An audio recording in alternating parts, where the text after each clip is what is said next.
ये कार्यक्रम सत्य घटनाओं से प्रेरित है। जिनके साथ ये घटनाएं घटी उसकी वास्तविकता उन्हीं तक सीमित है।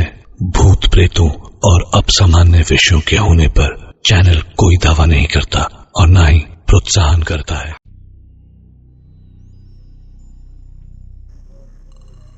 सो हे एवरीवन, कैसे हैं आप सब। मेरा नाम है दीपक विश्वकर्मा और आप देख रहे हैं dark legend horror stories YouTube channel, जहां मैं रोज़ आपको डरावनी कहानियां सुनाता रहता हूं।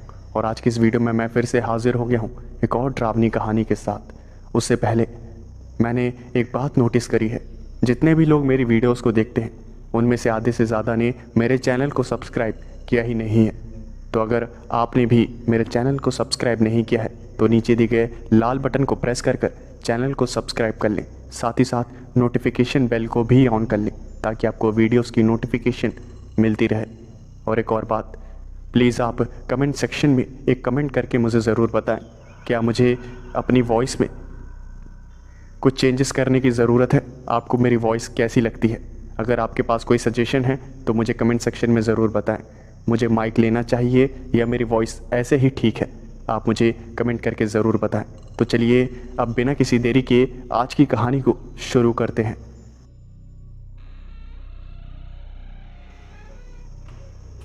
जैक एक बहुत ही फेमस बुक पब्लिशर था जिसने न जाने कितनी बुक्स को पब्लिश किया था। वो अपनी पेट के साथ, जो कि एक कैट थी, उसके साथ खेल रहा था। तभी अचानक से उसके घर पे किसी ने दस्तक दी।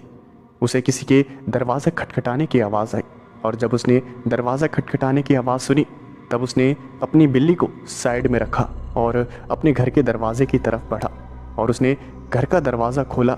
उसने देखा कि बाहर एक आदमी खड़ा है और उस आदमी ने जैक को देखते हुए कहा, आप फेमस बुक पब्लिशर जैक है ना।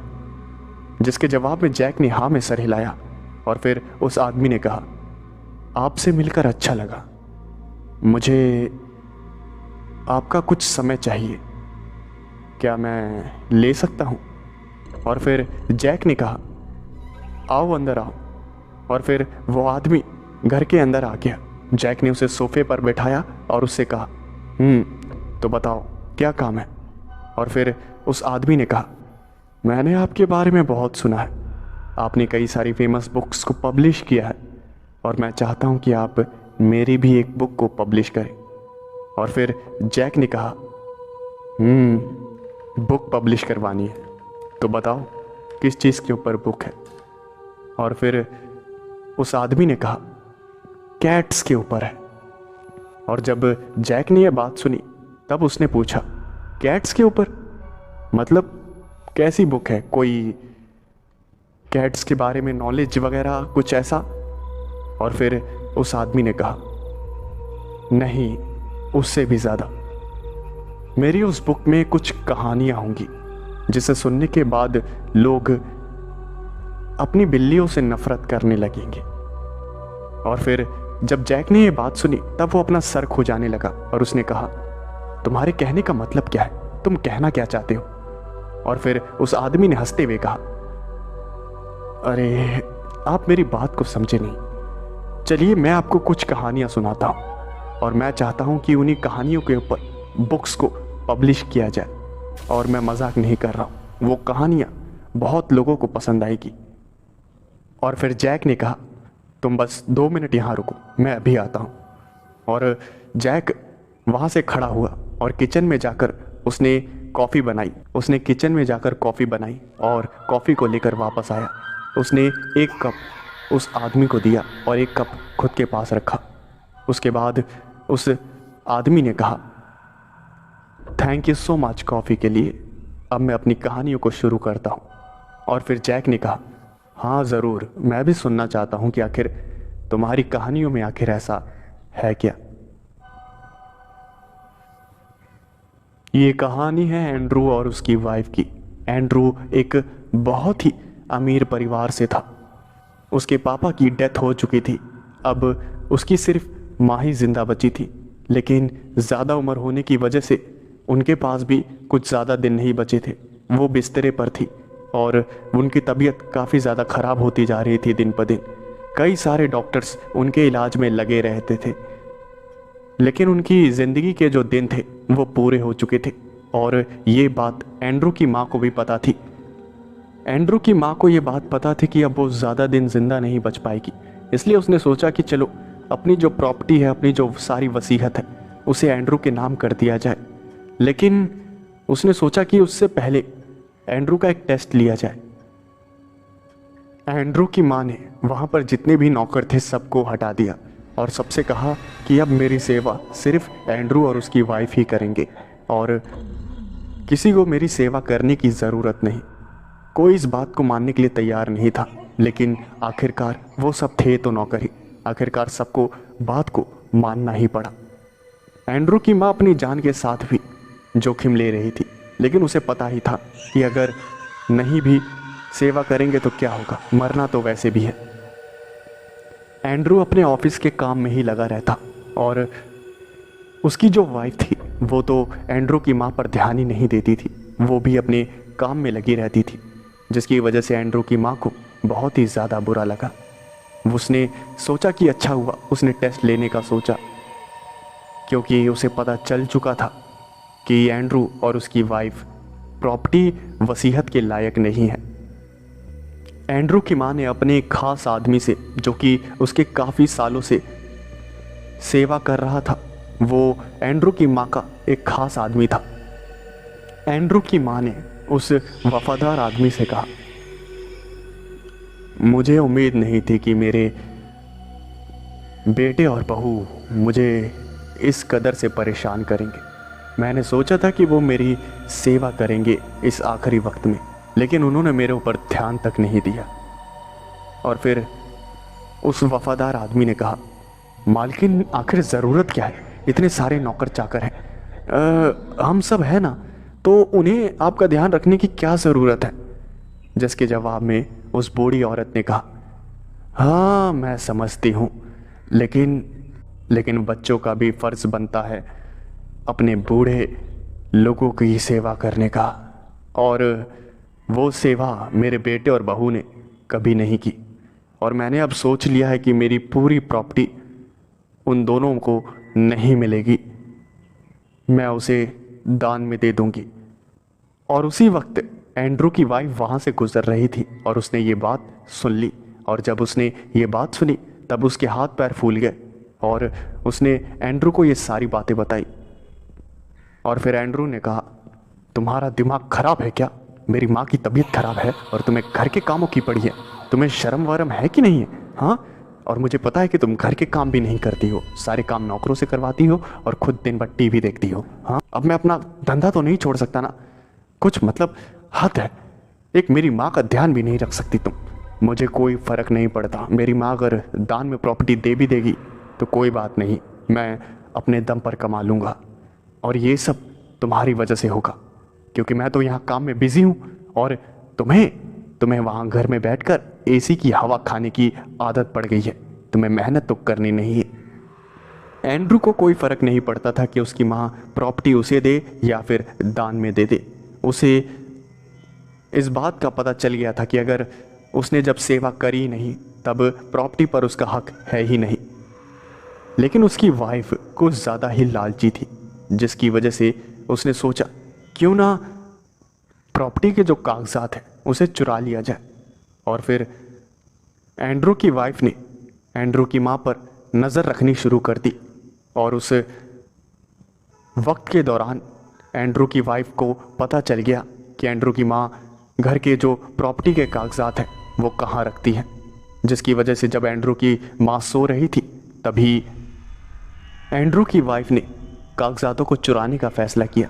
और जब एंड्रू की माँ सो रही थी तब एंड्रू की वाइफ आई और उसने जहाँ पर वो कागजात रखे थे उस तिजोरी में हाथ डालना शुरू कर दिया। लेकिन तिजोरी खोलने के दौरान एंड्रू की माँ की आंखें खुल गई, और जैसे ही उसने एंड्रू की वाइफ को तिजोरी से छेड़छाड़ करते हुए देखा तब एंड्रू की माँ ने कहा, अच्छा तो मेरी बहू अब चोर बन चुकी है, चिंता मत करो, मैं एंड्रू को सब बता दूंगी, उसके बाद वो तुम्हें डिवोर्स दे देगा। तुम्हारे जैसे चोरों की मेरे घर में कोई ज़रूरत नहीं है।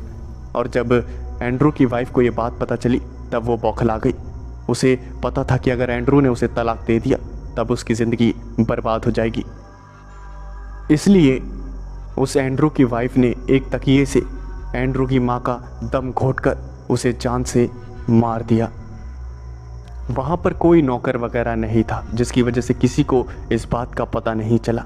और फिर एंड्रू की वाइफ ने एंड्रू को कॉल करते हुए कहा, एंड्रू, माँ जी तो चल बसी। और जब एंड्रू को ये बात पता चली तब उसे बहुत बुरा लगा। वो भागता हुआ घर आया और उसने अपनी माँ को देखा। एंड्रू की वाइफ ने उसे बताया कि जब वो रूम में आई तब एंड्रू की माँ सांसें छोड़ चुकी थी। एंड्रू की माँ की तबीयत वैसे ही बहुत ख़राब थी, तो एंड्रू को भी शक नहीं हुआ। एंड्रू काफ़ी ज़्यादा दुखी था अपनी माँ के जाने से। अब उसे पछतावा हो रहा था कि अगर वो ऑफिस के काम को कुछ दिनों के लिए छोड़ देता तब वो कम से कम अपनी माँ के साथ कुछ दिन तो गुजार पाता, लेकिन अब बहुत ज़्यादा देर हो चुकी थी। एंड्रू ने अपनी माँ का अंतिम संस्कार किया और एंड्रू की वाइफ मन ही मन खुश हो रही थी, क्योंकि अब सारे प्रॉपर्टी, सारे पैसे उन दोनों को ही मिलने वाले थे। कुछ ही दिनों में सारी प्रॉपर्टी और जितना भी था सब कुछ एंड्रू के नाम हो गया और एंड्रू की वाइफ काफ़ी ज़्यादा खुश हुई। लेकिन उसके कुछ ही दिनों बाद एंड्रू की वाइफ को उस घर में एक बिल्ली नज़र आने लगी, वो भी काली बिल्ली, जो कि दिखने में काफ़ी ज़्यादा डरावनी थी।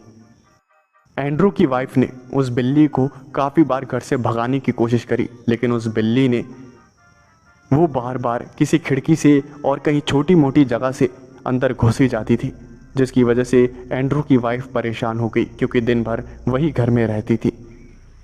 एक रात जब वो और एंड्रू सो रहे थे तभी एंड्रू की वाइफ की आंखें खुली और उसने जो देखा उसे देखकर उसकी आंखें खौफ से बड़ी हो गई। उसने देखा कि वो बिल्ली एक अंधेरे कोने में बैठी हुई है और उसकी आंखें चमक रही है। और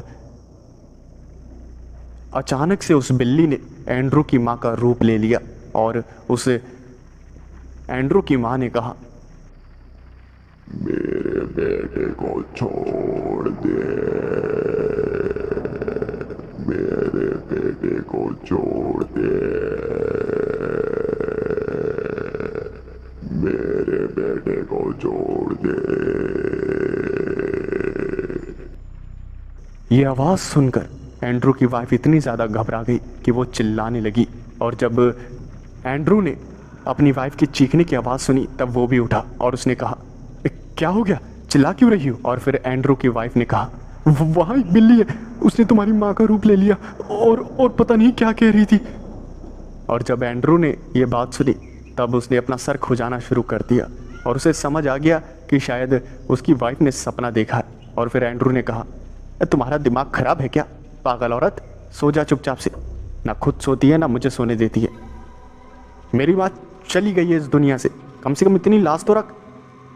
पता नहीं क्या विचार थे मेरी माँ के बारे में तुम्हारे, बिल्ली नजर आ रही है मेरी माँ तुम्हें, भग पागल औरत। ये कहकर एंड्रू सो गया और एंड्रू की वाइफ की नींद तो उड़ ही चुकी थी। वो चुपचाप बैठ गई, लेकिन तभी उसने वापस से उसे बिल्ली को देखा और एंड्रू की वाइफ ने उस बिल्ली को वहाँ से भगाना शुरू किया, भाग भाग कमरे से भाग। और जब एंड्रू ने यह आवाज़ सुनी तब वो वापस से उठा और उसने कहा, अरे अब क्या हो गया? और फिर एंड्रू की वाइफ ने कहा, अरे उस बिल्ली को भगा रही हूँ, देखो ना कितनी डरावनी और काली सी है, पता नहीं कुछ दिनों से हमारे घर में घुसे चली आ रही है, इसको इतनी बार भगाया लेकिन पता नहीं कहाँ से वापस आ जाती है। और फिर एंड्रू ने उस कोने में देखा। उसके बाद उसने अपनी वाइफ से कहा, तुम्हारा दिमाग खराब है क्या? वहाँ कोई भी नहीं है, बिल्ली क्या वहाँ कुछ है ही नहीं है, पूरी जगह खाली पड़ी हुई है, पता नहीं कहाँ बिल्ली नज़र आ रही है तुम्हें। और जब एंड्रू की वाइफ ने उस अंधेरे कोने में देखा तो वहाँ सच में कोई बिल्ली नहीं थी। वो अचानक से इतनी जल्दी कहाँ गायब हो गई, एंड्रू की वाइफ को कुछ भी समझ नहीं आया। अगले ही दिन एंड्रू के कुछ नौकर घर की सफाई कर रहे थे और सफाई करते करते उन्हें एक खुफिया दरवाज़ा मिला। उन सब ने एंड्रू की वाइफ को बताया और जब एंड्रू की वाइफ को उस खुफिया दरवाजे के बारे में पता चला तब वो उस खुफिया दरवाजे के पास गई और उस खुफिया दरवाजे को खोलने के बाद और जब वो उस खुफिया दरवाजे के अंदर गई तो उसने वहाँ का नज़ारा देखा तो उसकी हालत ख़राब हो गई। उसने अंदर देखा तो वहाँ एक खोपड़ी पड़ी हुई थी जो कि इंसान की थी, और कई सारी मोमबत्तियाँ, कई बोतलों में खून, और उन बोतलों पे खरगोश, हाथी और न जाने कितने जानवरों के नाम लिखे हुए थे, जिसे देखकर एंड्रू की वाइफ की हालत ख़राब हो गई। और जब एंड्रू की वाइफ ने वहाँ अच्छी तरह से तहकीकात करी तब एंड्रू की वाइफ को पता चल गया कि ये सारा सामान एंड्रू की माँ का है, और इसका मतलब कि एंड्रू की माँ काला जादू करती थी और वो एक काला जादूगरनी थी। और जो बिल्ली इतने दिनों से घर में घूम रही है वो और कोई नहीं, एंड्रू की माँ है। एंड्रू की वाइफ को पता चल गया कि एंड्रू की माँ अपना बदला लेने के लिए वापस आ गई है। तभी वो जो दरवाज़ा था वो बंद हो गया अपने आप ही, और एंड्रू की वाइफ ने जब दरवाज़ा बंद होने की आवाज़ सुनी तब वो दरवाजे के पास भागी और उसने दरवाज़ा पीटा, लेकिन किसी भी नौकर को दरवाज़ा पीटने की आवाज़ सुनाई ही नहीं दी, जिसका मतलब वो जो सारी आवाज़ थी वो उस कमरे में ही बंद हो चुकी थी। एंड्रू की वाइफ पागलों की तरह चीखती चिल्लाती रही, लेकिन किसी भी नौकर को उसकी आवाज़ सुनाई नहीं थी।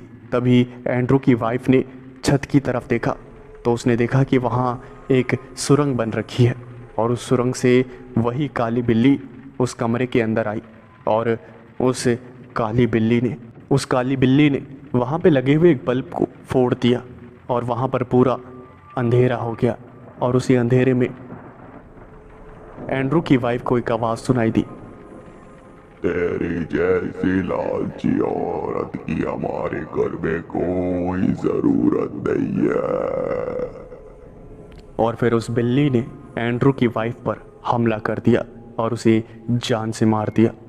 उसके बाद जब नौकर उस दरवाजे के पास आए, उन्हें लगा कि मालकिन को काफ़ी देर हो गई है, लेकिन वो बाहर नहीं है, इसलिए वो चेक करने के लिए उस कमरे के पास जैसे ही वहाँ गए तो उन्होंने जो देखा उसे देखकर उनकी आंखें खौफ से बड़ी हो गई। उन्होंने देखा कि वो दरवाज़ा वहाँ से गायब हो गया और वहाँ कोई दरवाज़ा था ही नहीं। उन नौकरों को भी पता चल गया कि इस घर में कुछ ना कुछ गड़बड़ है, जिसकी वजह से उन्होंने डर के मारे वहाँ से नौकरी ही छोड़ दी, और वो राज सिर्फ राज ही बनकर रह गया कि आखिर क्या हुआ एंड्रू की वाइफ के साथ। इसी के साथ उस आदमी ने इस कहानी को ख़त्म किया, और जैक ने कहा, कहानी तो डरावनी थी, अच्छा है, बुक पब्लिश करने लायक है, और भी कुछ बताओ। और फिर उस आदमी ने हंसते हुए कहा, हाँ ज़रूर, मेरे पास कुछ कहानियाँ और हैं, लेकिन मेरी कॉफ़ी ख़त्म हो गई है। और फिर जैक ने हंसते हुए कहा, हाँ क्यों नहीं, ज़रूर। उसके बाद जैक किचन में गया और उसने 2 कप कॉफ़ी और बनाई, और वो किचन से बाहर निकला। उसने 1 कप उस आदमी को दी और 1 कप अपने पास रखी। उसके बाद और उस आदमी ने एक और कहानी सुनानी शुरू करी, और फिर उस आदमी ने अगली कहानी को शुरू किया। अगली कहानी है टॉम नाम के एक बच्चे की, जिसे स्कूल में हर कोई परेशान किया करता था, जिसकी वजह से उसे स्कूल नाम से ही नफरत हो गई थी। जब वो स्कूल जाता तो हर कोई उसे परेशान करता रहता। वो काफ़ी ज़्यादा अपनी ज़िंदगी से परेशान हो चुका था। वहाँ टीचर भी काफ़ी ज़्यादा ख़राब थे, जिसकी वजह से कोई भी एक्शन नहीं लिया जाता था। टॉम की हालत दिन ब दिन ख़राब होती जा रही थी, लेकिन उसके पास एक उम्मीद थी। वो थी उसकी एक पालतू बिल्ली, जो कि काफ़ी ज़्यादा अच्छी थी। टॉम उसी के साथ हमेशा रहा करता था। टॉम जब भी स्कूल में जाता और बच्चे उसे परेशान करते, तब वो रोकर चुप हो जाता और यही सोचता कि चलो कुछ देर और की बात है, उसके बाद घर चला जाऊंगा और अपनी पालतू बिल्ली के साथ खेलूंगा। घर आने के बाद वो अपनी बिल्ली के सामने घंटों तक रोता रहता, और वो बिल्ली भी उस टॉम को कुछ इस कदर से प्यार करती जैसे वो उसे समझती हो। टॉम के मॉम डैड भी काफ़ी ज़्यादा अजीब थे। उन्हें अपनी लाइफ से फुर्सत ही नहीं थी कि टॉम के ऊपर ध्यान दें, जिसकी वजह से टॉम को अपने माता पिता भी पसंद नहीं थे। अगर उसे ज़िंदगी में कोई पसंद था तो सिर्फ उसकी बिल्ली थी, जिसके साथ वो हमेशा रहा करता था। एक दिन ऐसा आया फिर, जो कि टॉम की ज़िंदगी का सबसे ज़्यादा मनहूस दिन था। टॉम चुपचाप से उस दिन स्कूल गया और रोज़ की तरह उसे परेशान करना सबने शुरू कर दिया। उसके क्लास के बच्चे उसे परेशान करने लगे और एक बुली जो कि हर बच्चे को परेशान करता था, उसने टॉम को परेशान करना शुरू कर दिया। और जब टॉम से बर्दाश्त नहीं हुआ तब टॉम ने उस बुली बच्चे को एक पंच मार दिया, जिसकी वजह से उस बुली बच्चे का दांत जो है वो टूट गया। उस बुली बच्चे का नाम मैक्स था और उस मैक्स ने टॉम को बहुत बुरी तरह से मारा। जैसे तैसे उस दिन टॉम ने उस दिन को गुजारा और जब छुट्टी हुई तब टॉम ने देखा कि वो मैक्स और उसके कुछ साथी उसका स्कूल के बाहर इंतज़ार कर रहे थे। टॉम वहाँ से चुपचाप जा रहा था, लेकिन मैक्स ने टॉम को पकड़ लिया और वापस से घायल टॉम को बहुत ज़्यादा मारा। फिर टॉम को बहुत ज़्यादा मारने के बाद मैक्स ने और उसके साथियों ने टॉम के मुंह पे पेशाब कर दिया। टॉम इस बेइज्जती को सह नहीं पाया और जब वो घर आया तब वो काफ़ी घंटों तक अपने रूम में रोता रहा। उसकी बिल्ली टॉम को रोता हुआ देखती रही और फिर टॉम ने वही किया जिसका डर था। टॉम ने रोते रोते अपनी बिल्ली को सारी बातें बताई और टॉम ने कहा, मैं अब सुसाइड कर रहा हूँ, मुझे नहीं जीना। और जब उसने ये बात अपनी बिल्ली को कही तब उसकी बिल्ली ऐसे सर हिलाने लगी जैसे वो टॉम को मना कर रही हो। टॉम को पता था कि उसकी बिल्ली उसे समझती है और वो कभी टॉम को सुसाइड नहीं करने देगी, जिसकी वजह से उसने एक ऊन की बॉल को लिया और उसने उसे खिड़की से बाहर फेंका और उस बिल्ली से कहा, जाओ इसे लेकर आओ, खेलते हैं, मेरा मूड थोड़ा सा सही होगा। और वो बिल्ली उस ऊन की गेंद को लेने के लिए वहाँ चली गई, लेकिन जैसे ही वो उस गेंद को लेकर वापस आई तो उसने देखा कि टॉम ने फांसी लगा ली थी। और अब टॉम की बिल्ली को पता था कि उसे क्या करना है। मैक्स रात के वक्त क्रिकेट मैच खेलकर अपने घर जा रहा था। रात के वक्त वो जब अपने घर पहुंचा ही था तभी उसने अपनी गली में एक बिल्ली को देखा और जब उसने उस बिल्ली को देखा तब वो बिल्ली मैक्स के पास आई। मैक्स को वो बिल्ली काफ़ी ज़्यादा पसंद आई, जिसकी वजह से मैक्स ने उस बिल्ली को अपनी गोद में उठा लिया। और जैसे ही उस बिल्ली को मैक्स ने गोद में उठाया, उस बिल्ली ने अपना एक ज़ोरदार पंजा मैक्स की आंखों पर मारा, जिसकी वजह से उसकी आंख बाहर निकलकर ज़मीन में गिर गई। मैक्स चीखे चिल्लाए उससे पहले ही उस बिल्ली ने मैक्स की एक आंख में देखकर उसे अपने काबू में कर लिया, जिसका मतलब सीधा सा ये था कि जो टॉम की बिल्ली थी वो कोई आम बिल्ली नहीं थी, वो एक काली जादूगरनी थी। उस बिल्ली ने मैक्स को अपने काबू में कर लिया और मैक्स वही कर रहा था जो वो बिल्ली चाह रही थी। उस बिल्ली ने मैक्स को एक खुली रोड पर जहाँ ढेर सारे लोग थे वहाँ जाने का ऑर्डर दिया और वो मैक्स एक खुली रोड पर जहाँ कई सारे लोग थे वहाँ चला गया। उसके बाद उस बिल्ली ने मैक्स को वहाँ पड़े एक कीचड़ के ढेर में लेटने को कहा और वो मैक्स जो कि उस बिल्ली के वश में था और मैक्स ने ऐसा ही किया। वो एक कीचड़ के ढेर में गया और वहीं पर लेटने लगा, जिसे देखकर वहाँ खड़े लोग हंसने लगे और उन्होंने मैक्स की वीडियो बना ली और कई लोगों ने उस वीडियो को सोशल मीडिया पर डाल दिया और वो देखते ही देखते काफ़ी ज़्यादा वायरल हो गई।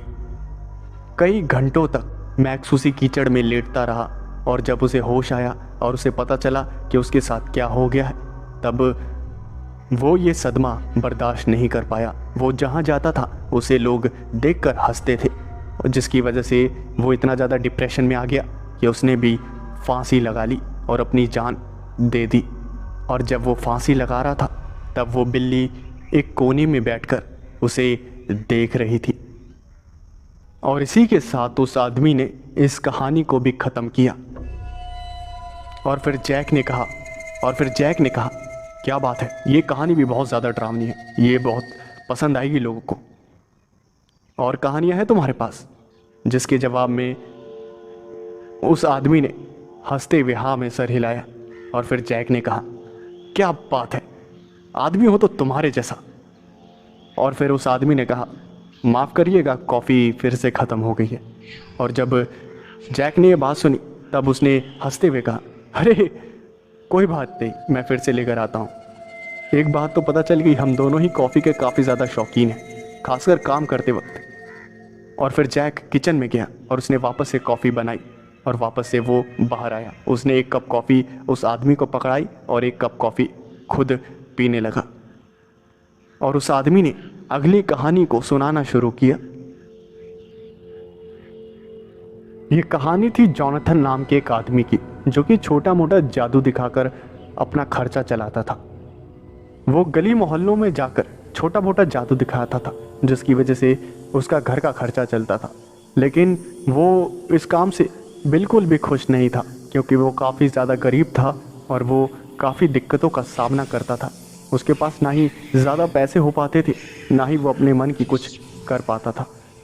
वो ऐसे ही एक दिन एक न्यूज़पेपर पढ़ रहा था, तभी उसने एक आर्टिकल पढ़ा जिस पे लिखा हुआ था एक वैज्ञानिक को एक आदमी की ज़रूरत है, एक छोटा सा काम करने पर $1 मिलियन दिए जाएंगे। जॉनथन अपनी ज़िंदगी से वैसे ही परेशान था, तो उसने सोचा कि चलो वहाँ पर जाकर देखा जाए, कहीं सच में कुछ आसान काम करने पे $1 मिलियन मिल रहे हों तो फिर ज़िंदगी ही बन जाएगी। और इसी उम्मीद में अगले ही दिन जॉनथन वहाँ गया तो उसने देखा कि एक लैब थी। उस लैब में एक वैज्ञानिक काम कर रहा था। और फिर जॉनथन ने उस वैज्ञानिक से कहा मैंने एक आर्टिकल पढ़ा था, उसमें लिखा हुआ था कि एक छोटा सा काम करने पर $1 मिलियन दिए जा रहे हैं।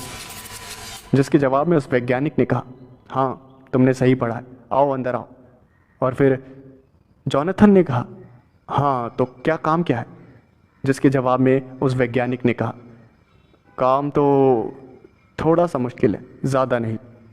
एक्चुअली में मैंने काफ़ी रिसर्च करी है। क्या तुम्हें पता है कि बिल्लियाँ 9 जिंदगियाँ जीती हैं? जिसके जवाब में जॉनथन ने कहा क्या बकवास है, ऐसा कुछ नहीं होता।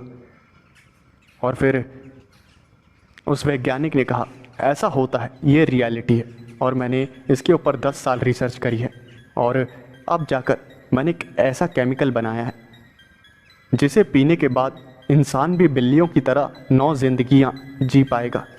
इसका मतलब वो 9 बार मरकर वापस ज़िंदा हो सकेगा। और फिर जब जॉनथन ने ये बात सुनी तब उसे लगा कि शायद ये वैज्ञानिक पागल है, इसलिए वो वहाँ से जाने लगा। और फिर उस वैज्ञानिक ने कहा देखो अगर तुम्हें कुछ हो गया तो मैं तुम्हारी फैमिली को $10 मिलियन दूंगा, समझे?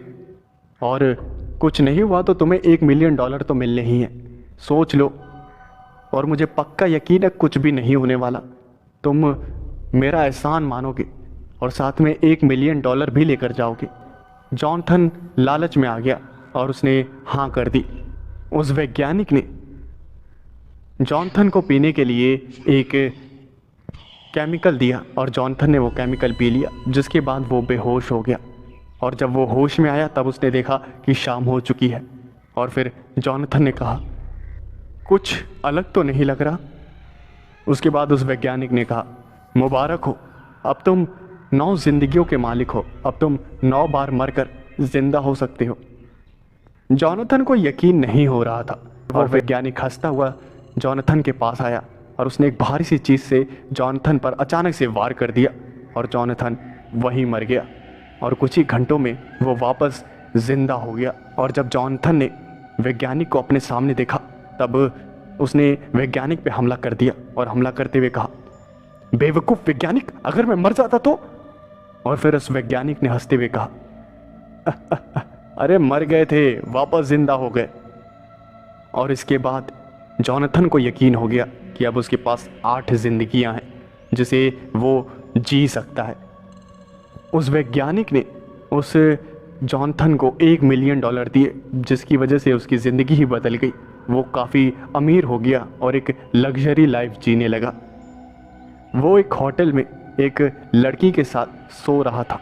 तभी अचानक से उसे एक आइडिया आया, क्यों ना अपनी इस कला का एक फ़ायदा उठाया जाए। जादू तो उसने बहुत दिखाए थे, क्यों ना लोगों को एक ऐसा जादू दिखाया जाए जो उन्होंने कभी ना देखा हो और पैसा कमाया जाए। उसने सोचा कि उसके पास 8 जिंदगियां तो है ही, क्यों ना एक बार मर के लोगों को दिखाया जाए और वो वापस ज़िंदा हो जाएगा और ये जादू देखकर बहुत पैसा कमाया जा सकता है। उसने ऐसा ही किया। उसने बचे हुए पैसों से एक शो ऑर्गेनाइज किया जहां पर दावा किया गया कि मैजिशियन मरकर ज़िंदा होगा, जिसे देखने के लिए दूर दूर से दुनिया भर से लोग आए और काफ़ी ज़्यादा कमाई हुई। 24 घंटे के लिए उस मैजिशियन ने यानी कि जॉनथन ने अपने आप को एक कब्र में बंद कर दिया और सारे जो लोग थे वो 24 घंटे तक वहीं पर रहे। सप्लाई को कट कर दिया गया। ऑक्सीजन की जो सप्लाई थी उस ताबूत में बिल्कुल भी ऑक्सीजन नहीं थी, जिसकी वजह से कुछ ही घंटों में जॉनथन की मौत हो गई और उसे बाहर निकाला गया। उसका पूरा चेकअप हुआ, तब डॉक्टरों ने उसे मृत घोषित कर दिया और सबको तसल्ली हो गई कि वो मर गया और सबको इंतज़ार था अब उसके उठने का। और कुछ ही घंटों बाद वो वापस से ज़िंदा हो गया, जिसे देखकर वहाँ चीख पुकार मच गई और सारे लोग पागल से होने लगे। उन्हें अपनी आंखों पे यकीन नहीं हो रहा था। कई लोग जॉनथन को भगवान मानने लगे, कई लोग उसे पूजने लगे और उसके पास इतना सारा पैसा आ गया कि अब वो और उसकी 7 पुश्तें आराम से बैठकर खा सकती थी, वो भी एक आलीशान ज़िंदगी जीते हुए। लेकिन कहते हैं ना, इंसान का लालच कभी ख़त्म नहीं होता और उसने सोचा कि चलो थोड़ा और पैसा कमाया जाए। उसके पास पहले से इतना पैसा था कि उसकी 7 पुश्तें पहले से ही बैठ के खा सकती थी, लेकिन उसे और पैसा चाहिए था और उसने ऐसा तकरीबन 3-4 बार और किया, जिसकी वजह से वो दुनिया का सबसे रईस इंसान बन गया और उसे लोग भगवान मानने लगे। और कई बार उसने ये काम किया।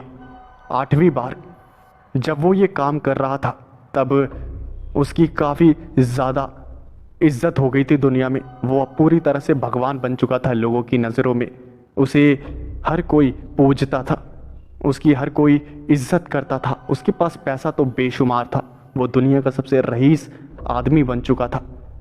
उसे वापस से कैबिन में लेटाया गया और ऑक्सीजन को कट कर दिया गया। 2-3 मिनट तक उसमें ऑक्सीजन रहने वाली थी। उसी बीच जॉनथन सोच रहा था कि अभी आखिरी बार है, इसके बाद वो ऐसा काम नहीं करेगा क्योंकि उसके पास लाइफ नहीं बची हुई है।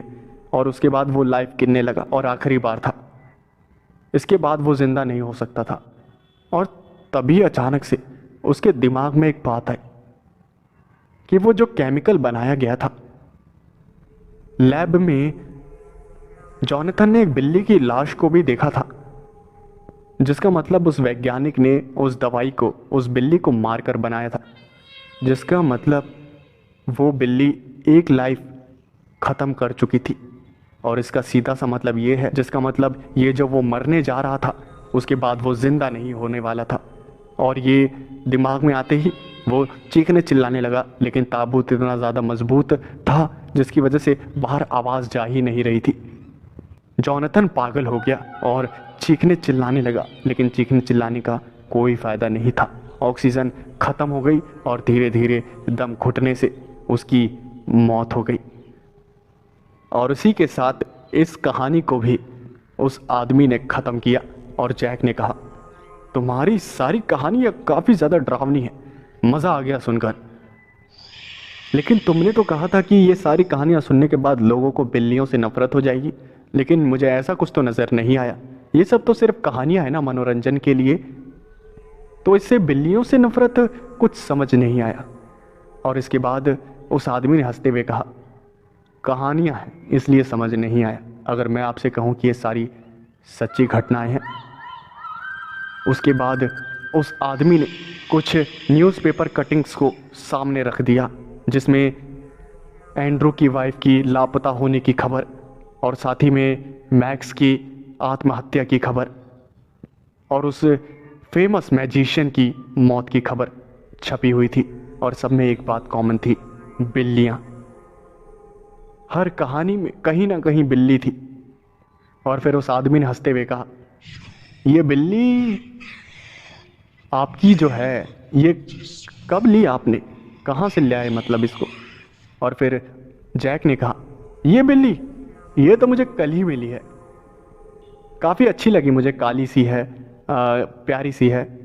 और फिर उस आदमी ने हंसते हुए कहा, ध्यान दीजिएगा, ध्यान दीजिएगा, कहीं ये बिल्ली आपके लिए मुसीबत ना बन जाए। और ये बात सुनकर जैक के पसीने आने लगे और उसने उस बिल्ली को अपने घर से बाहर कर दिया। और फिर उस आदमी ने हंसते हुए कहा, सिर्फ आपको लगता है कि आपने बिल्लियों को अपना पालतू बनाया है, लेकिन अगर आप ध्यान से देखेंगे तब आपने बिल्लियों को नहीं, बिल्लियों ने आपको पालतू बनाया है। और वो आदमी वहाँ से चला गया। जैक के पसीने छूट रहे थे, उसे यकीन नहीं हो रहा था कि जो उसने घटनाएं सुनी वो सारी सच हैं, लेकिन सबूत उसकी आंखों के सामने थे। तभी वो आदमी वहाँ से जो जा रहा था, जिसने ये सारी कहानियाँ सुनाई थी, वो जैक के सामने ही एक अंधेरे कोने में एक बिल्ली बन गया। और जैक की बिल्ली, जिसे उसने कुछ ही दिनों पहले अपना पालतू बनाया था, वो दोनों साथ में वहाँ से हंसते हुए जाने लगे।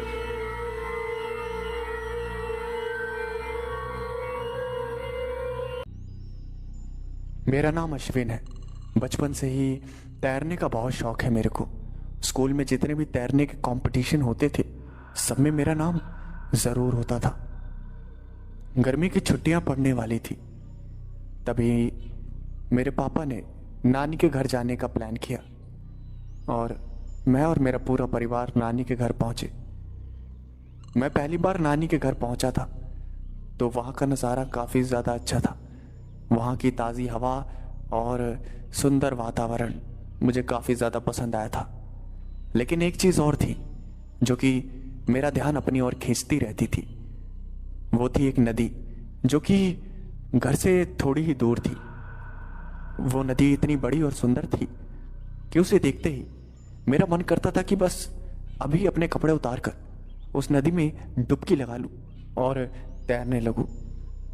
मैंने अपने पापा से पूछा, क्या मैं इस नदी में तैर सकता हूं? तो मेरे पापा ने गुस्से से मुझे मना कर दिया। मुझे लगा कि शायद अभी थके हारे आए हैं, कुछ दिन बाद बोलूँगा तो मान जाएंगे। कुछ दिन बीते, मैं काफ़ी ज़्यादा मज़े कर रहा था उधर। जो गांव की चीज़ें होती हैं, गाय भैंस वगैरह जो काम होते हैं, वही सब करता था और काफ़ी अच्छा लगता था गांव के साथ जुड़ने में। था तो उसी गांव का। धीरे धीरे दिन बीते और मैंने एक दिन वापस से पूछ लिया कि क्या मैं उस नदी में तैरने जाऊं, लेकिन वही जवाब मिला, मना कर दिया मुझे गुस्से में। मुझे समझ नहीं आ रहा था कि कोई मुझे उस नदी में तैरने के लिए जाने क्यों नहीं देता। मुझे काफ़ी बुरा लगता था इस बात का और गुस्सा भी आता था, लेकिन बहुत छोटा था, क्या कर सकता था। पता नहीं था कि सब मुझे मना क्यों कर रहे हैं। ऐसे ही एक दिन घर के सारे लोग बाहर किसी काम के लिए गए। घर में सिर्फ मैं और मामी जी थे। मामी जी दिन भर घर के काम करती रहती थी और सुबह से लेकर दोपहर तक उन्होंने घर के काम किए थे, जिसकी वजह से वो काफ़ी ज़्यादा थक गई थी और वो घर में ही सो गई। और वो जब सो गई और फिर मेरे दिमाग में एक बात आई कि क्यों ना चला जाए, अभी तो मामी जी सो रही हैं, घर के बाकी लोग बाहर गए हैं, तो क्या ही फ़र्क पड़ता है, किसी को पता नहीं चलेगा, एक बार तैर कर आ जाता हूँ। मैं यही सोच कर गया और नदी के पास गया। वहाँ का एक नज़ारा लिया, काफ़ी ज़्यादा खूबसूरत नज़ारा था। मैंने अपने कपड़ों को उतारा और तुरंत नदी में डुबकी लगा दी। तैरने में जो मज़ा आ रहा था, वो मज़ा मुझे कभी भी नहीं मिला था। छोटे छोटे स्विमिंग पूल्स में तो हर कोई तैर लेता था, लेकिन जब मैं उससे नदी में उतरा तब मुझे तैरने का असली मतलब पता चला। वो जो नदी की तेज़ लहर थी, उसके बीच में तैरना एक अलग ही चुनौती थी और वो चुनौती मेरे लिए थोड़ी मुश्किल थी, लेकिन मुझे मज़ा भी बहुत आ रहा था। मैं तैर रहा था। तैरते तैरते कब घंटे बीत गए मुझे पता ही नहीं चला। धीरे धीरे सूरज डूबने का समय आ गया, लेकिन अपनी मस्ती में मैं व्यस्त था। मुझे समय का कोई पता ही नहीं लग रहा था। जैसे जैसे सूरज डूबने लगा तब वहाँ का जो वातावरण था वो बदलने लगा। खूबसूरत सी जगह जो दिख रही थी सुबह में, वो धीरे धीरे डरावनी होने लगी। मुझे लगा कि अब उस नदी से बाहर निकल जाना चाहिए, इसलिए मैं तैरते हुए नदी के किनारे जा ही रहा था। तभी अचानक से मुझे तैरने में दिक्कत होने लगी। मैं काफ़ी देर तक उस नदी में तैरा था, मुझे कोई दिक्कत नहीं हुई थी, लेकिन तभी अचानक से मुझे कुछ दिक्कतें महसूस होने लगी थी। मैं आगे बढ़ रहा था तो मुझे काफ़ी ज़्यादा ताकत लगानी पड़ रही थी तैरने के लिए। पहले तो ऐसा नहीं हो रहा था, लेकिन अचानक से मेरे साथ क्या हो रहा था मुझे भी समझ नहीं आ रहा था। मैंने अपनी पूरी ताकत लगाई, नदी के किनारे आने लगा। तभी अचानक से मेरा पैर ऐसा लगने लगा कि जैसे कोई अंदर खींच रहा हो, और वो काफ़ी ज़्यादा डरावना मंजर था। अचानक से मेरे पैर को पकड़ के किसी ने नीचे खींच लिया, और जब मेरे पैर को पकड़ के नीचे खींच लिया गया मुझे, तब मैंने पानी के अंदर ही एक काला साया देखा जो कि काफ़ी ज़्यादा डरावना था। वो कोई जानवर तो नहीं था, क्योंकि जानवर हमेशा मुंह से पकड़ता है, बड़ी बड़ी मछलियां भी मुंह से ही पकड़ती हैं, लेकिन वो कुछ अलग ही था। उसके हाथ थे और उसने काला सा दिख रहा था कुछ, उसने अपने हाथ से मुझे पकड़ा था। मैं काफ़ी ज़्यादा डर गया। मैंने अपनी पूरी जान लगा के ऊपर आने की कोशिश करी, लेकिन वो जो काला सा जो साया था वो मुझे अंदर खींचे जा रहा था। और एक वक्त ऐसा आया कि मेरा सांस लेना मुश्किल हो गया, ऑक्सीजन की कमी होने लगी, और फिर हाथ पैर मारते मारते मारते मैं थक गया। मेरी ताकत ने जवाब दे दिया, और वही हुआ जिसका डर था। मैं बेहोश हो गया। मेरी आंखें खुली तो मैंने देखा कि मैं नदी के किनारे हूं और कई सारे लोगों ने मुझे घेर रखा है, और मेरी नानी और मेरी मम्मी मुझे देखकर रो रही हैं। मुझे कुछ भी समझ नहीं आया कि क्या हुआ, मुझे किसने बाहर निकाला, मेरे साथ हुआ क्या था। मैं एकदम सदमे में था। तभी मेरी नानी गुस्से में मेरे पास आई और उन्होंने मुझे डांटते हुए कहा, तेरे अंदर दिमाग नहीं है? मैंने तुझे मना किया था ना कि इस नदी के पास नहीं जाना, तो तू इस नदी में क्या कर रहा था? मुझे समझ नहीं आया कि मेरी जो नानी थी वो इतनी ज़्यादा अच्छी थी, मुझे कभी भी डांटा नहीं करती थी मेरी गलतियों पे, लेकिन उस दिन उन्होंने मुझे बहुत डांटा और मुझे काफ़ी ज़्यादा बुरा भी लगा। लेकिन पता नहीं क्या हो गया था। मैंने लोगों को समझाने की कोशिश करी कि मेरे साथ क्या हुआ था, और सबने हाँ में सर हिलाया, और हर किसी ने मुझे समझाना शुरू कर दिया, और हर कोई मुझसे कह रहा था, बेटा बड़ों की बात हमेशा माननी चाहिए। अगर आपके घर वालों ने आपसे कहा था कि इस नदी से दूर रहना, तो आपको इस नदी के आसपास भी नहीं आना चाहिए था। आपने आज तो ये गलती कर दी, आगे से कभी ऐसी गलती मत करना, समझे आप? हर कोई मुझे यही बात समझा रहा था, लेकिन मैं तो यही सोच रहा था कि वो काली सी चीज क्या थी। मेरी आंखों का धोखा तो नहीं हो सकता, इतना तो मुझे यकीन था। कैसे तैसे उठा और घर के अंदर पहुंचा। काफ़ी ज़्यादा अजीब अजीब लग रहा था, और मेरी तबीयत धीरे धीरे बिगड़ने लगी। मुझे बुखार हो गया। मैं उस काली सी चीज़ के बारे में सोचता रहता था। लगातार 3 दिन तक मैं उसी काली चीज़ के बारे में सोचता रहा कि वो क्या थी, वो जो मुझे दिखा था पानी के अंदर, वो क्या था। 3 दिन तक यही सब सोचता रहा और मेरी तबीयत खराब होती गई। डॉक्टर घर पे आए, चेकअप किया उन्होंने और मेडिसिन्स दी। काफ़ी दिनों तक मेडिसिन्स खाई, लेकिन जो वो सदमा था वो मेरे दिमाग से नहीं निकल रहा था। रात के वक्त मेरी मामी जो थी वो मेरे लिए खाना लेकर आई, और उन्होंने मुझे खाना देते हुए कहा, सबने आपको मना किया था ना, आप उस नदी के पास क्यों गए? और फिर मैंने जवाब दिया, मुझे तैरने का बहुत शौक है और मैं तैरने के लिए ही गया था। और फिर मेरी मामी ने मुझसे कहा, अच्छा तो आप डूब कैसे गए, आपको इतना अच्छा तैरना आता है तो। और फिर मैंने उन्हें सारी बातें बताई। और फिर मेरी मामी ने मुझसे कहा, घर वालों ने मना किया था लेकिन आप फिर भी गए, उसी का नतीजा है ये। वो तो आपकी किस्मत अच्छी, आप बच गए, आपको कुछ हो जाता तो। मैंने हाँ में सर हिलाया। और फिर मेरी मामी ने मुझे बताया कि वो जो नदी है वो दिखने में ही खूबसूरत है, लेकिन उसका जो इतिहास है वो काफी ज्यादा काला है। मैंने अपनी मामी से पूछा, काला इतिहास, आपके कहने का मतलब क्या है? फिर मेरी मामी ने मुझसे कहा, देखो मैं आपको बता रही हूं, लेकिन घर में किसी को बताना मत कि मैंने आपको बताया। और फिर मैंने हाँ में सर हिलाया। और फिर मेरी मामी ने मुझे बताया कि वो जो नदी है वो काफी सालों से इसी गांव में है, लेकिन उस नदी में कई सारे लोगों ने कूद के आत्महत्या की है। कई सारे लोग थे जो कि अपनी जिंदगी से परेशान होते थे, तो वो इसी नदी में आकर आत्महत्या कर लेते थे। न जाने कितने लोगों ने उस नदी में आत्महत्या करी है। और कहते हैं कि उस नदी में उन्हीं लोगों की आत्माएं वास करती है, इसलिए उस नदी के आसपास कोई भी नहीं जाता। हर कोई उसके नाम से ही कतराता है, इसलिए हर कोई आपको मना कर रहा था उस नदी के पास जाने के लिए, लेकिन आप नहीं माने। और आपके साथ जानते ही हैं क्या हुआ। पहले मैंने ये बात सुनी तो मुझे भूत प्रेतों पे तो यकीन था नहीं, लेकिन जो वो मैंने काली सी चीज देखी थी, उसे देखने के बाद मुझे उस नदी से डर जरूर लगने लगा था। मैंने कसम खा ली कि उस नदी के आसपास भी नहीं भटकूंगा। और मैं छुट्टियां बिताने के बाद सीधा शहर वापस आ गया।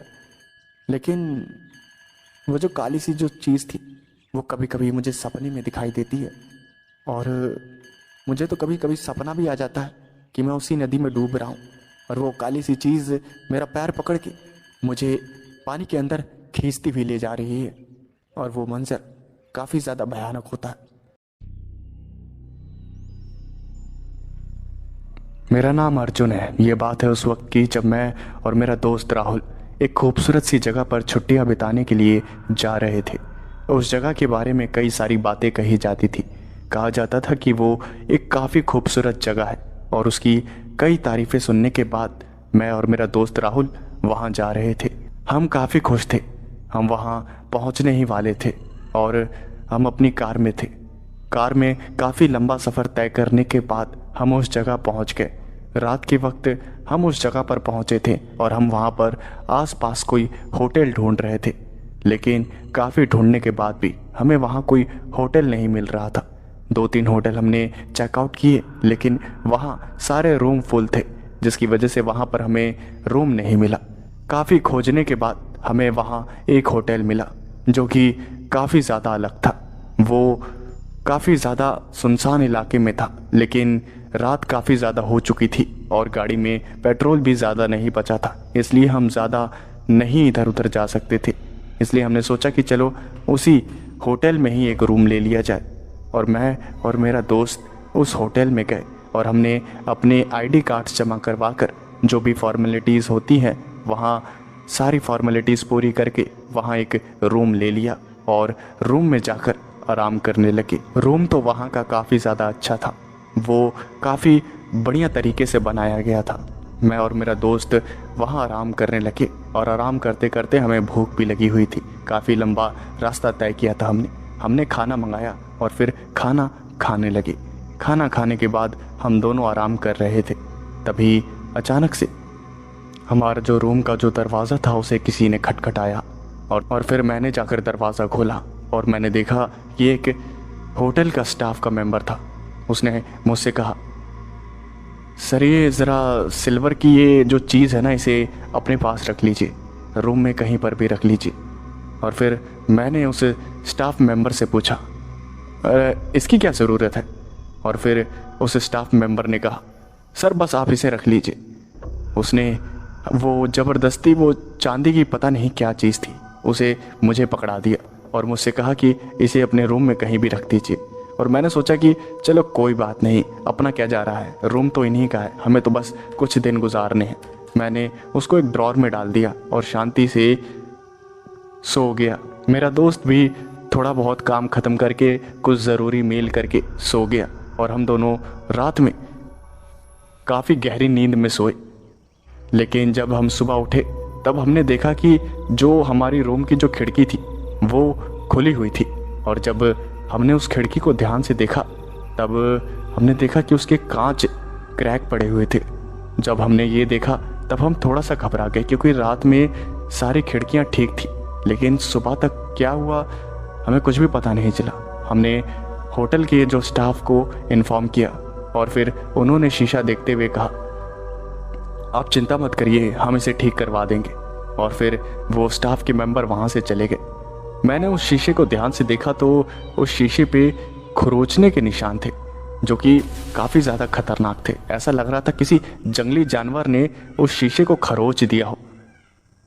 मैंने उस खिड़की की दीवार को बाहर की तरफ से देखा तो वहाँ पर भी काफ़ी खतरनाक पंजों के निशान थे। ऐसा लग रहा था जैसे कोई भेड़िया आया हो रात को और उसने खिड़की के बाहर अपने पंजों से नोचा हो। वो अंदर आने की कोशिश कर रहा हो लेकिन वो अंदर आ ना पाया हो, कुछ ऐसा ही महसूस हो रहा था। लेकिन कोई भेड़िया खिड़की पर कैसे आ सकता है, क्योंकि खिड़की काफ़ी लंबी हाइट पर थी, तकरीबन 2 मंजिल की ऊंचाई थी। तो किसी आम भेड़िए का आना तो एकदम इम्पॉसिबल है। ये बात मुझे खटकने लगी, लेकिन फिर मैंने इस बात को जैसे तैसे इग्नोर किया। मुझे पता चला कि वहाँ पास में ही एक तालाब है जो कि काफ़ी ज़्यादा खूबसूरत है और उसके अंदर काफ़ी ज़्यादा ठंडा पानी आता है। तो फिर मैंने अपने दोस्त से पूछा कि क्या वो नहाने चलेगा, जिसके जवाब में उसने हाँ में सर हिलाया और फिर हम दोनों वहाँ रात के वक्त नहाने के लिए चले गए। रात के वक्त जब हम उधर जा रहे थे तभी रिसेप्शन वाले ने कहा, सर क्या मैं जान सकता हूँ आप कहाँ जा रहे हैं? और फिर मैंने उस रिसेप्शन वाले से कहा, मुझे पता चला है कि यहाँ पास में कोई तालाब है और वहाँ झरना भी बहता है, उधर मैं जा रहा हूँ तो नहाऊंगा वहाँ पर। रिसेप्शन वाले ने जब ये बात सुनी तब उसने हमसे कहा, सर ये तो बहुत अच्छा आइडिया है, लेकिन आप सुबह चले जाते तो ज़्यादा अच्छा होता। और फिर मैंने उस रिसेप्शन वाले से पूछा, क्यों, अभी क्या प्रॉब्लम है, अभी नहीं जा सकते क्या? और फिर उस रिसेप्शन वाले ने हिचकते हुए कहा, हाँ सर जा तो सकते हैं, लेकिन अभी आप नहीं जाते तो अच्छा होता। और फिर मैंने उस रिसेप्शन वाले से कहा, अरे नहाने के बाद नींद अच्छी आती है तो अभी हम चले जाते हैं, सुबह फिर कभी देख लेंगे। और ये कहकर मैं और मेरा दोस्त वहाँ चले गए। मैं और मेरा दोस्त उस तालाब के पास पहुँचे और हमने आसपास का नज़ारा देखा तो काफ़ी ज़्यादा खूबसूरत नज़ारा था। अंधेरा होने के बावजूद भी आसमान से तारे चमक रहे थे और थोड़ी बहुत रोशनी आ रही थी, जिसकी वजह से एकदम बढ़िया माहौल हो रखा था। मैं और मेरा दोस्त उस तालाब में कूद गए और झरना तो बह ही रहा था, तो हम वहाँ आराम से नहाने लगे। तभी मुझे कुछ ऐसा महसूस हुआ जैसे कोई जो है हमें देख रहा हो, और ये बात काफ़ी ज़्यादा अजीब थी। मैंने चारों तरफ अपनी नज़र घुमाई लेकिन कोई मुझे नज़र नहीं आया। लेकिन बार बार मुझे ऐसी फीलिंग आ रही थी, जैसे कोई तो है जो हमें देख रहा है।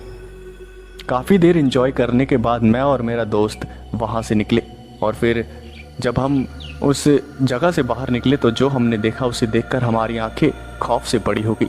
हमने देखा कि हमारी गाड़ी पर काफ़ी ज़्यादा खरोचों के निशान थे और उस खरोच के निशान को देखकर हमारी हालत ख़राब हो गई, क्योंकि वो जो पंजे थे वो कोई आम पंजे नहीं थे, वो काफ़ी ज़्यादा बड़े पंजे थे।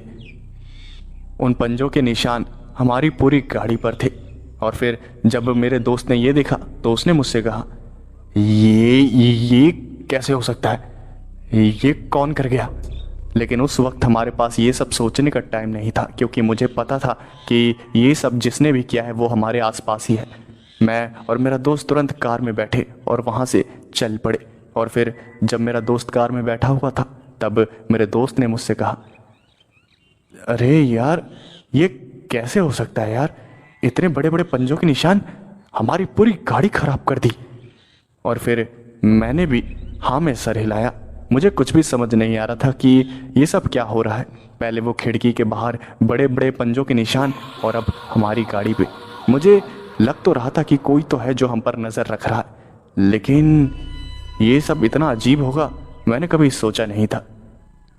हमने गाड़ी को होटल के बाहर रुका और फिर हमने स्टाफ मेंबर से पूछा, इस एरिया में कोई बहुत जंगली जानवर है क्या? कोई ऐसा जानवर जो कि काफ़ी ज़्यादा बड़ा हो? और फिर उस रिसेप्शन वाले ने कहा, नहीं सर, ऐसा तो कोई जानवर नहीं है। और फिर मैंने उस रिसेप्शन वाले से कहा, अरे क्यों झूठ कह रहे हो, यहाँ कोई ना कोई बड़ा जानवर ज़रूर है। ये मेरी गाड़ी को देखो, कितने भयानक तरीके से नोचा गया है, कितने बड़े बड़े पंजे हैं। उस वक्त खिड़की पे भी मैंने देखा तो काफ़ी बड़े बड़े पंजों के निशान थे। चल क्या रहा है यहाँ पर?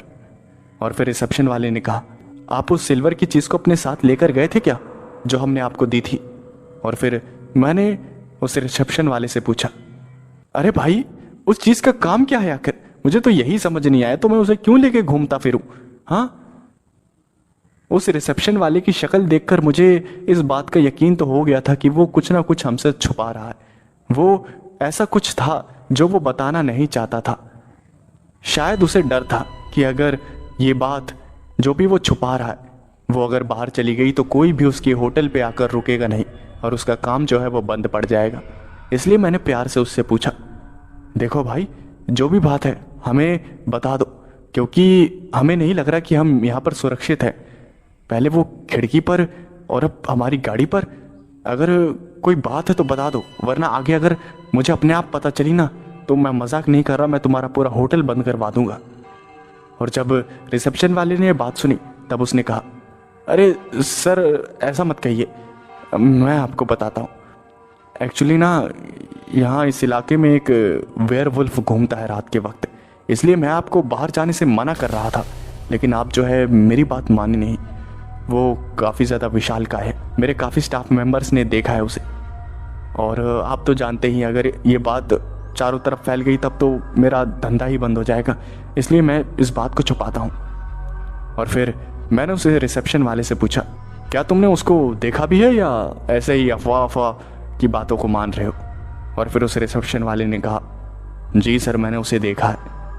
वो काफ़ी ज़्यादा भयानक है, उसकी हाइट तकरीबन 8 से 9 फुट है और वो इतना ज़्यादा भारी भरकम है कि क्या ही बताऊं। वो किसी भी चीज़ को आसानी से उठा सकता है और उसे फेंक सकता है, चाहे वो कार हो या कोई बाइक। और फिर मैंने उस रिसेप्शन वाले से कहा, हाँ, तुम्हें पता भी है तुम अपने मतलब के चक्कर में कितने लोगों की जान को खतरे में डाल रहे हो? हाँ, तुम्हारा होटल बंद ना हो इसलिए ये बात हमसे छुपाई। तुमने ये नहीं सोचा कि अगर उस भेड़िए ने हमारा शिकार कर लिया होता तब क्या होता? हाँ, हमारी जान चली जाती तो क्या होता? और फिर वो रिसेप्शन वाला मुझसे माफ़ी मांगने लगा। मुझे समझ आ गया था कि अब यहाँ से चलना ही सही है। मैं और मेरा दोस्त कमरे में चले आए और फिर हम दोनों मिलकर पैकिंग कर रहे थे। तभी मेरे दोस्त ने कहा, अरे यार मेरी बात सुन, हमारी गाड़ी काफ़ी बुरी हालत में है और रात भी हो रखी है, और जैसा कि तूने बताया कि इस इलाके में एक भेड़िया मानव भी घूम रहा है, तो तुझे सच में लगता है कि हमें रात के वक्त यहाँ से निकलना चाहिए?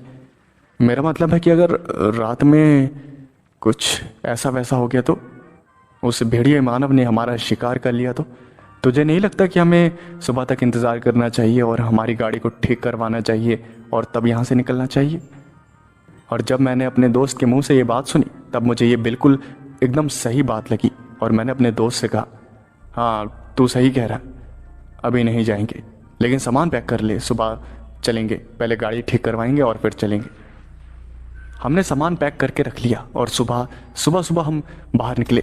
हमने रिसेप्शन वाले से पूछा, क्या आप मुझे बता सकते हैं कि यहाँ पर गाड़ी रिपेयर कहाँ पर होगी, कोई बढ़िया सा सर्विस सेंटर? और फिर उसने मुझे एक एड्रेस दिया और फिर मैं अपनी गाड़ी को लेकर वहाँ उस एड्रेस पे पहुँचा। मेरा दोस्त भी मेरे साथ था और हम दोनों उस कार सर्विस सेंटर के मालिक से बात कर रहे थे और हमने उसे सारी बातें बताई, जिसके जवाब में उस कार सर्विस सेंटर के आदमी ने कहा, काफ़ी भयानक नुकसान है गाड़ी में, काफ़ी पंजों के निशान हैं और ये है किस जानवर के? कोई जानवर भला किसी गाड़ी को इतने बुरे तरीके से नुकसान कैसे पहुंचा सकता है, वो भी सिर्फ अपने पंजों के वार से। और फिर मैंने उसे सारी बात बताई। उसके बाद उसने कहा कि आप उस होटल में रुके हैं, और मैंने हाँ में सर हिलाया, जिसके जवाब में उसने कहा समझ गया, उस इलाके में एक भेड़िया मानव तो है। मेरी जो शॉप थी ना वो पहले वहीं पर थी, लेकिन उस भेड़िया मानव के डर से मैंने वो जगह छोड़ दी, क्योंकि एक बार मेरा उसका सामना हो रखा है। मैं रात के वक्त अपने घर जा रहा था और अचानक से वो मेरी गाड़ी के सामने आ गया, लेकिन मैंने गाड़ी को नहीं रोका और उसे ठोक कर आगे बढ़ गया। लेकिन वो काफ़ी ज़्यादा खतरनाक और बड़ा था। मेरी गाड़ी के ठोकने से उसे ज़रा सा भी फर्क नहीं पड़ा और वो वापस से खड़ा हुआ और न जाने कहाँ गायब हो गया, कुछ भी पता नहीं चला। और ये सारी बातें सुनकर मैं और भी ज़्यादा घबरा रहा था। और फिर उस कार सर्विस सेंटर वाले आदमी ने कहा देखिए, हम आपकी गाड़ी को ठीक तो कर देंगे, लेकिन खर्चा काफ़ी ज़्यादा आएगा और वक्त भी लगेगा। और फिर मैंने कहा ठीक है, हमारे पास कोई रास्ता भी नहीं है, बस हमारी गाड़ी को ठीक कर दीजिए जल्दी। उस कार सर्विस सेंटर के आदमी ने कहा कि तकरीबन 5 से 6 दिन लगेंगे और ये काफ़ी ज़्यादा लंबा वक्त होता है, लेकिन हमारे पास कोई और रास्ता नहीं था, इसलिए हमने हाँ में सर हिलाया और हम चुपचाप वहाँ से चले आए। अब जैसे भी थे हमें 5-6 दिन वहीं इंतज़ार करना था। और अगले दिन जब हम सुबह सुबह उठे तब हमें कुछ ऐसा पता लगा जिसे जानने के बाद हम सबके रोंगटे खड़े हो गए। मेरे दोस्त ने मुझे बताया कि होटल के स्टाफ के आदमी की डेथ हो गई है। और जब मुझे बात पता चली तब मुझे लगा कि शायद कोई बात हुई होगी, लेकिन बाद में मुझे पता चला कि उसे मारा गया है। पुलिस भी आई और काफ़ी इंक्वायरी करी उसने, जो भी कार्रवाई होती है उसने सब करी, लेकिन कोई साफ रिजल्ट नहीं निकल रहा था।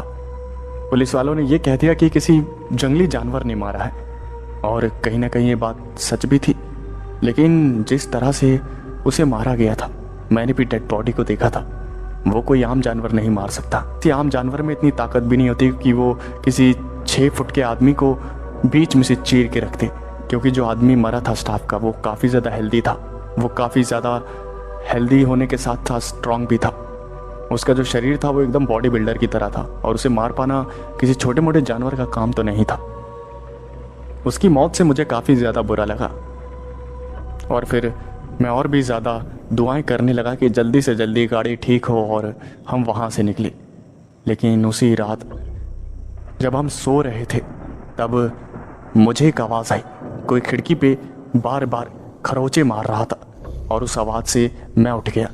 मैंने देखा तो खिड़की बार बार कोई बाहर से खोलने की कोशिश कर रहा था, और मैं इतना ज़्यादा डर गया कि मैंने अपने दोस्त को उठाया। मेरे दोस्त ने जब खिड़की पे देखा तब वो भी डर गया।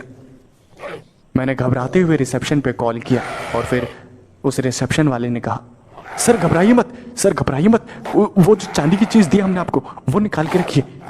और जैसे ही मैंने ये बात सुनी तो मुझे कुछ भी समझ नहीं आया कि अगर ये रिसेप्शन वाला पागल हो गया है क्या, यहाँ हमारी जान खतरे में है और वो हमें वो पता नहीं चांदी की चीज़ निकालने के लिए कह रहा था। और मुझे याद था कि वो किस ड्रॉर में थी। मैंने फटाफट उस चीज़ को निकाला, और जैसे ही मैंने उस चीज़ को निकाला तो पता नहीं वो जो भी जानवर था बाहर वो चिल्लाता वो वहाँ से भाग गया। लेकिन ये जो बात थी मुझे कुछ हजम नहीं हुई कि आखिर ये सब हुआ क्या। और फिर मैं उस रिसेप्शन वाले के पास गया और मैंने उससे पूछा अरे ये तुम्हारे होटल में चल क्या रहा है, क्या वो भेड़िया मानव हमारे कमरे में घुसने की कोशिश कर रहा था? और फिर उस रिसेप्शन वाले ने मुंडी नीचे करते हुए कहा जी सर। और फिर मैंने उससे कहा अरे तो तुमने ये होटल खोल क्यों रखा है, लोगों को मरवाने के लिए? अरे बंद कर दो ना इसे, जब तुम्हें पता है यहाँ पर भेड़िया मानव है तो। और यहाँ बाहर अगर कहीं घूम रहा हो तब तो थोड़ा ठीक भी है, होटल के अंदर अभी सुबह सुबह तुम्हारे एक स्टाफ की मौत हुई है, थोड़ी तो अकल करो, पैसे के पीछे इतना क्यों पागल हो रहे हो, बंद करो इस होटल को। और फिर वो रिसेप्शन वाला तरह तरह की बातें बनाने लगा, और मुझे पता चल गया कि वो होटल बंद करना नहीं चाहता क्योंकि काफ़ी अच्छी खासी कमाई हो रही थी उसकी। और फिर उसने कहा सर वो होटल के अंदर नहीं आ सकता क्योंकि हमने हर कमरे में वो चांदी की चीज़ रखी हुई है, और जो वेयरवुल्फ होते हैं वो चांदी की चीज़ से डरते हैं, इसलिए वो जहाँ भी चांदी को देखते हैं वहाँ नहीं जाते।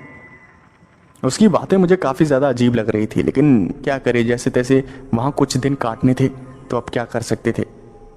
हमने जैसे तैसे वहाँ पर कुछ दिन काटे और जब हमारी गाड़ी वापस आई बनकर तब हम वहाँ से निकल गए। लेकिन वो जो कुछ दिन थे वो काफ़ी ज़्यादा डरावने और भयानक थे, और वो जो खरोचने की आवाज़ थी वो भी काफ़ी ज़्यादा भयानक थी। और मैं शुक्रिया करता हूँ ऊपर वाले का कि मैं और मेरे दोस्त सही सलामत वापस आ गए वहाँ से।